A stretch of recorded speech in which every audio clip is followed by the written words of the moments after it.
Left of the box.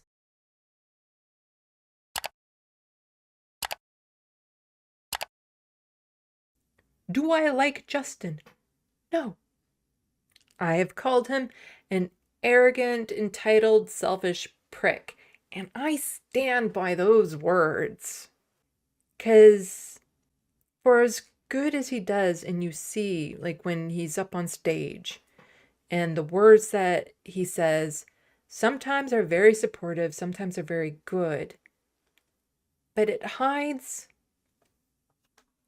things like this.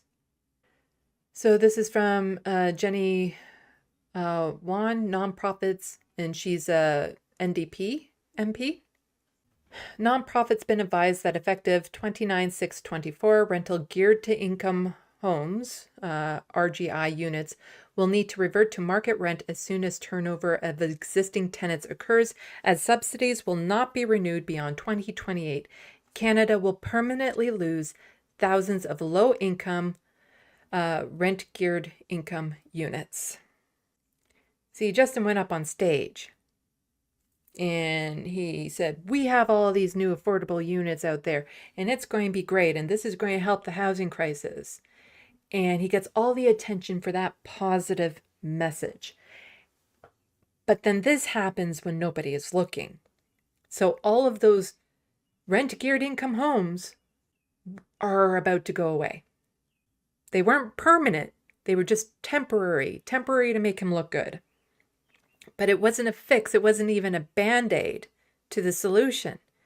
Those landlords are going to look for any reason possible to get those people out so that they can have that turnover so they can get back up to market rent. Saying that they're doing these programs are great, but where's the follow-up? Temporary rent-geared income properties are not a fix to the housing crisis. We need permanent solutions. Not something that just sounds good on stage and then totally falls apart when you're not there looking there anymore.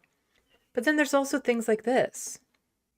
Advocates decry Ontario budget's failures to boost ODSP and OW. So that's the Ontario Disability Support Program and Ontario Works, what Americans would know as welfare. Now, this is an Ontario thing, so why am I even mentioning this? Well, because there's supposed to be the Disability Benefit Act. That has been voted on, that has been put through the Senate and everything. And it still hasn't been enacted because we have premiers across the country who aren't doing their jobs. And the federal government is supposed to come in and fill in the gaps, and they're not doing it. People living on disability are suffering because we're in such dire poverty. And the answer is there. The bill passed, the act passed, and it still hasn't been enacted. Years and years after the fact, when served the emergency relief benefit during COVID, that got enacted in weeks. But for years, this has been on the table. And people have been suffering and dying. And so Justin Trudeau will go up on stage and say, we have this great benefit for people. We're working with people with disabilities. This is what we're doing. But then there's never the follow through. You don't see the program enacted. You just remember the positive headlines. But this is important to also go over a little bit. Advocates and people on social assistance programs are decrying another provincial budget without any extra increase in Ontario Works and Ontario Disability Support Program rates. So people who are Ontario Works have been living off of tiny amounts. It's impossible to survive on. So Ontario Works has been stuck at the same rate since 2018 when Doug Ford's Progressive Conservatives formed government. And while ODSP is set to gain its second inflation increase since beginning index last summer, advocates say is still behind the rising cost of living, as the maximum amount a single person can receive is capped at $1,308. Market rent for rate is several $100s more than that in cheap areas. So while ODSP rates have gone up, Ontario Works has not, and we'll get a little bit into why that is and how horrible Doug Ford is when it comes to this. So Ontario Works is intended to be a short-term support for people who are temporarily out of work, the spokesperson says. Recipients are supported by caseworkers focused on helping them get back on track to full-time, meaningful employment and financial independence. Now, the person above was mentioning that they only got a few $100s, and the reason why is because they were homeless.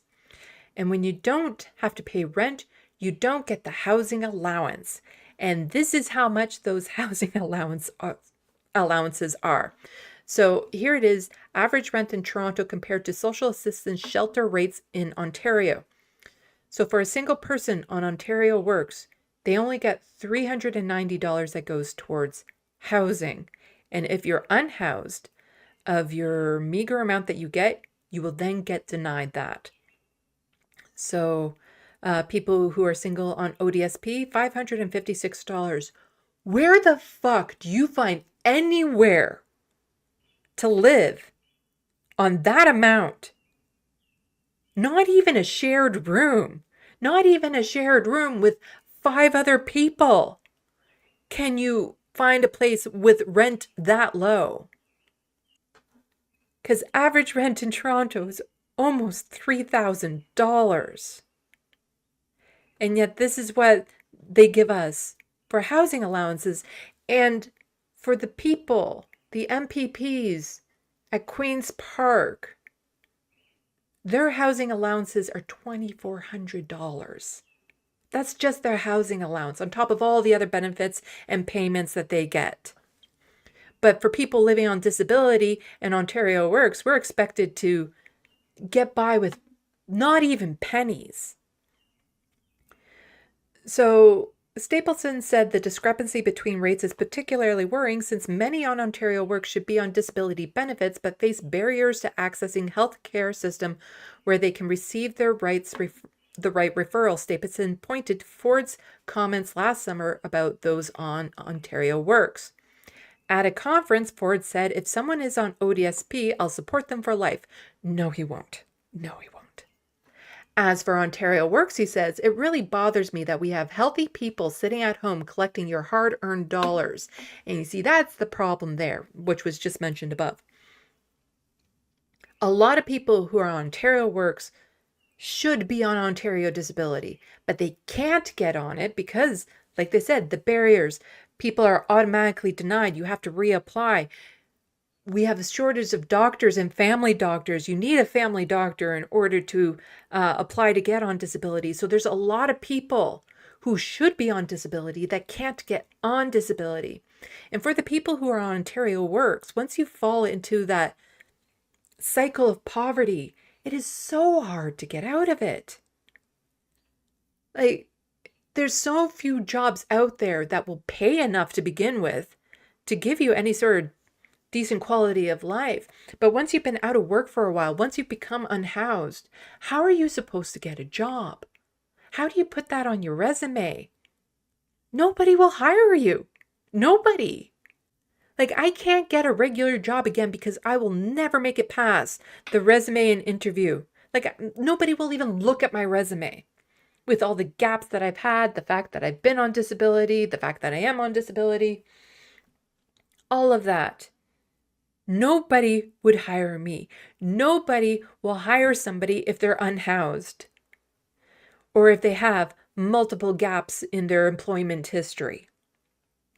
So trying to get a job in this economy right now is nearly impossible. And once you get stuck into that cycle of poverty, it is so hard to break out of it. And the best way to break out of it would be at least enough to let you get by, to keep your head above water, enough on Ontario Works that you can pay for your rent, your food, and your medication at a bare minimum. So that isn't what's happening on the ground, says Gillian Reese, a barista and solicitor for Willowdale Community Legal Services, Barster, who works with reception on both programs. Rates are so low that people are unable to climb out of poverty, she said, facing stigma against them needing help in the first place that exacerbates the problem. It's not that people don't want to work. They don't have the ability to find jobs given how deep their poverty is or they have disabilities and the healthcare system is inadequately providing them with resources, she said. A lot of jobs require you to have money in order to start. You need certain training, you need a certain uniform, you need to have certain products, you need to do this and this and this and this. You need to be able to get there. All of it requires money ahead of time. And so it's very hard to get a new job if you're broke, if you're in dire poverty. Getting back to the differences between Justin Trudeau and Pierre Poilievre. So, like I pointed out, Justin Trudeau, really good at saying the right things. He knows how to play for the camera.